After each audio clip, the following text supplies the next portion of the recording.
Hello students, welcome to the English class, Unit 1, Class 4.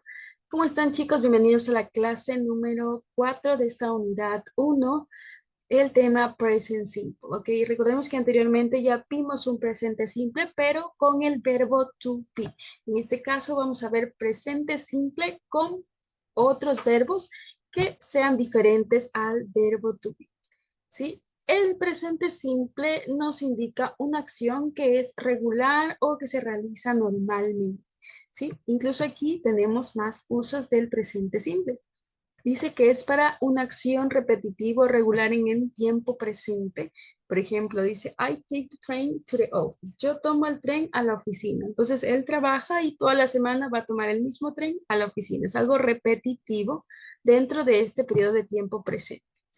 También se utiliza el presente simple para hechos, for facts. Por ejemplo, dice aquí, the president of the USA lives in the White House. El presidente de los Estados Unidos vive en la Casa Blanca, es como nosotros aquí Carondelet, ¿no? Que se supone que ahí vive el presidente aquí en Ecuador. Um, o el siguiente ejemplo dice, a dog has four legs. Un perro tiene 4 piernas.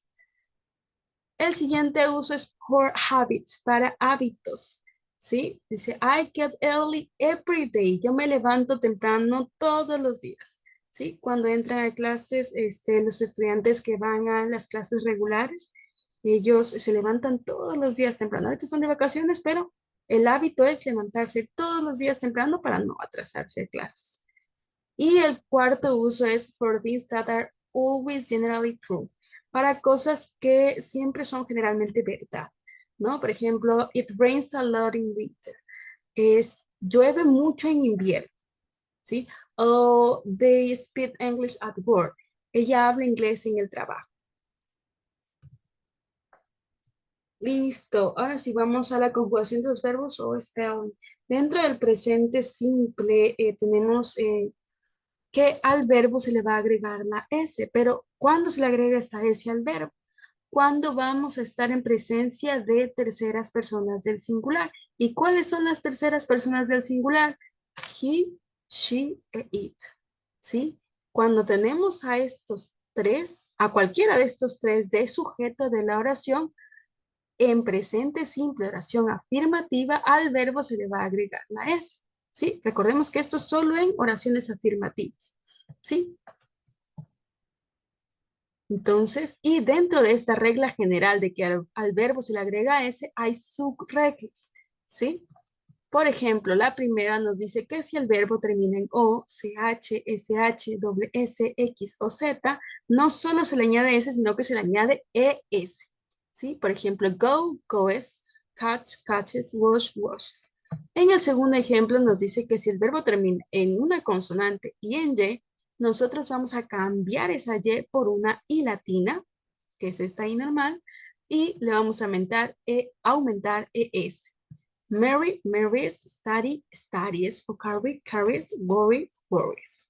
Nota, para los verbos que terminan en vocal y Y, simplemente se añade la S, ¿no? Play, plays, enjoy, enjoys, say, says, ¿no? Hay que tener muy en cuenta eso, ¿sí? En las oraciones negativas en presente simple, en cambio, vamos a utilizar dos auxiliares, el don't y el doesn't. Pero ¿por qué se llaman estas palabras auxiliares? Porque estas palabritas de aquí auxilian a que el verbo no sufra cambios, ¿sí? ¿Y dónde se ubican dentro de la oración? Pues vamos a tener la estructura que es sujeto, auxiliar con la contracción, ¿sí? Y verbo en forma base, porque está en presencia del auxiliar, y el complemento, ¿sí? Pero ¿cuándo utilizo don't y cuándo utilizo doesn't? Don't lo voy a utilizar con I, you, we y they, y doesn't con he, she e it. Listo, miren, aquí está. Por ejemplo, esta es una oración afirmativa con tercera persona al singular. Al verbo le aumento la S y le pongo un complemento. He speaks German.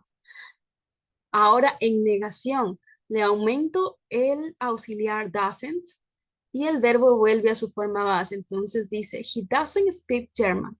Él no habla alemán. Ahora, ¿de dónde proviene ese don't y ese doesn't? Provienen de justamente esta contracción de la fusión de la palabra, del auxiliar do, más la partícula not, que es la que hace la negación. De ahí proviene este don't. ¿Cómo se hace la negación? Con la ayuda de esta pequeña comillita, que no se llama comillita, se llama apóstrofe, ¿sí? Y este doesn't proviene de la fusión del auxiliar das con la partícula not, mediante el uso de la apóstrofe. ¿Ok? Y aquí está un poquito igual más ejemplos de la estructura de una oración en negación en presente simple. Subject, el sujeto, I, you, we y they van a ser parejita con don't. Y de ahí el verbo en su forma base y el resto de la oración complemento. Luego he, she, it, terceras personas del singular utilizarán el auxiliar doesn't y el verbo en forma base ya sin la S porque está en presencia del auxiliar y un complemento. Ahora, ¿cómo hago la pregunta? La pregunta también va a necesitar ayuda del auxiliar do o das. Recordemos que aquí ya es pregunta, ya no es oración negativa, entonces le voy a quitar la partícula not, sino simplemente utilizaré el auxiliar como tal. Entonces, do es auxiliar de I, you, we y they. Voy a poner el verbo en su forma base, el complemento y question mark. El das va a ser auxiliar de he, she, it y el verbo también va a ser en forma base debido a que existe el auxiliar y auxilia que el verbo no sufra cambios. Luego el complemento y question mark. Entonces aquí dice, does he want a new bike? ¿Él quiere una nueva bicicleta? Ahora, aquí nos da una nota de un verbo que es el verbo had. Este verbo have es un verbo un poquito raro, especial, porque recordemos que la regla principal del presente simple en una oración afirmativa era que al verbo le agrego S. ¿Se acuerdan? Terceras personas del singular. Verbo, complemento. Entonces, aquí decíamos que le agregábamos S. Ya, este verbo es especial porque no solo me pide que le agregue S, me pide que lo transforme a has. Ahí está el verbo had, que es el verbo tener en presente simple, oración afirmativa. Dice, she has a bike. Ella tiene una bicicleta. ¿Sí? Y esta misma oración en negación es she y el auxiliar doesn't. Y el verbo vuelve a su forma base, have. She doesn't have a bike. Ella no tiene una bicicleta. Y ahora yo quiero preguntar si tiene una bicicleta. Entonces, auxiliar, does, sujeto, she, have a bike.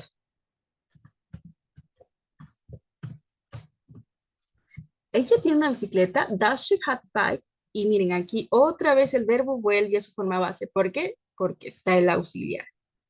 Listo, vamos a ver la tarea. En la tarea nos pide que encerremos en un círculo la respuesta correcta de los verbos en presente simple. Listo, tenemos oraciones aquí y hay espacios que tenemos que completar seleccionando de las opciones múltiples, ¿sí? El verbo correcto. Si es el verbo con S, si es el verbo sin S. Listo, por ejemplo aquí dice I, my room y me da las opciones I do.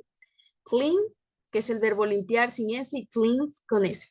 ¿Cuál será la correcta? La Lisa me dijo que terceras personas del singular le agrego la S. I es tercera persona del singular. Reviso la materia. No, terceras personas del singular. He, she, it. Entonces la respuesta correcta será la respuesta sin S. Esta de aquí. Y le encierro, ¿sí? Ustedes se encerrarán bonito, por favor. Ok, aquí. He, tercera persona del singular. Does. Ok, dice he does the dishes. Él lava los platos o hace los platos. Ok, thank you students for your attention. Por favor, completar el resto de las opciones. Yo les estoy dando estos ejemplos para que ustedes puedan completar el resto de la tarea. Goodbye, students.